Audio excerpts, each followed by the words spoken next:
Let's think of Rahul again. So Rahul, आपका favorite restaurant कौन सा है तुम्हारा? Mezzanine. Enjoy it. So his favorite restaurant is Mezzanine. And let's assume that the cost for an individual for a meal might be, let us say, 1,000 rupees. So हफ्ते में कितने बार?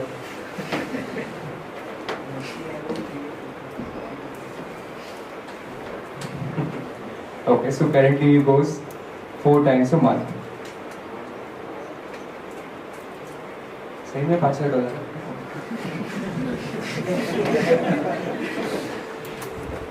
So 4 times a month is this. So his current demand for the current price is 4.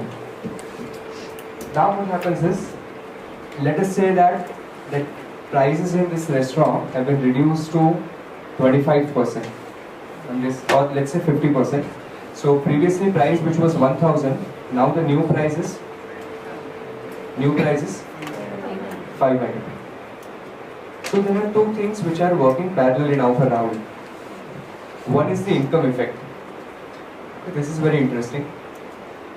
What this simply says is that whenever prices of goods in the market reduce, it is equivalent to increasing your income. It's like when the prices of the goods became half, which is similar to your income becoming double. Is that okay? So that income effect, because of which the quantity demanded will go up, because now he has more income and he will consume more. The second is substitution effect. So let us say Rahul जो महीने के पहले 15 या 20 दिन होता है तब वो मेज़नाइन जाता है.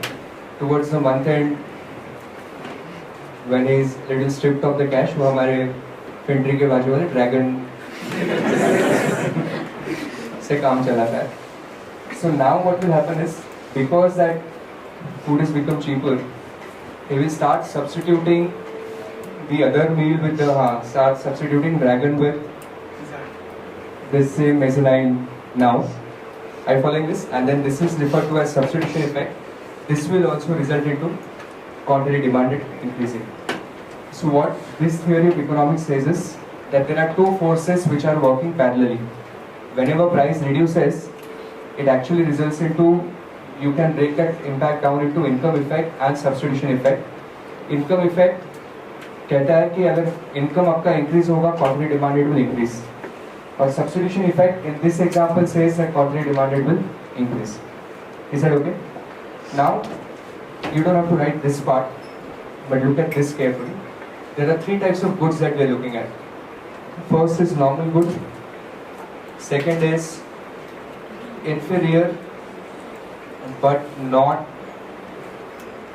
given, and the third one inferior and given. Okay, so this is the substitution effect, and this is the income effect. So normal good is the example of the mezzanine that we just did. So let us say price reduced by 10%. So because of the substitution effect, quantity will increase by 10%. Because of the income effect, quantity will increase by 10%. Total increase in quantity कितना? 20%. Is that okay? Now we are looking at an inferior good. So let us say some of the amount of his monthly pocket money he uses on smoking BDs.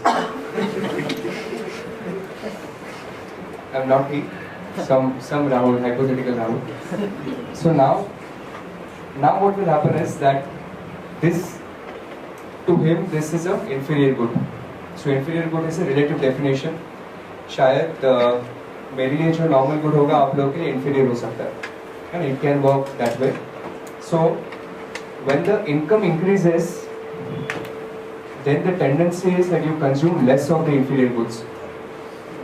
Do you agree? When your income increases, you will consume less of the inferior goods. So, if the price decreases here by 10%, substitution effect की वजह से अभी भी आपका quantity demanded to increase होने ही वाला है. But because of income effect, this time it would be a negative number. Your income has increased, you will stop consuming those inferior goods. So now net quantity increase कितना percent है यहाँ पे? 5%. But अभी भी price elasticity उसी direction में चल रहा है. किस direction में? Prices reduce, quantity demanded increase. Now there are certain specific type of goods where this effect turns out to be 15%.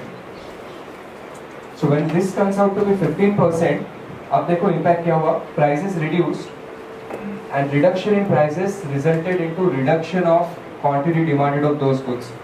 So these type of goods are referred to as Giffen goods.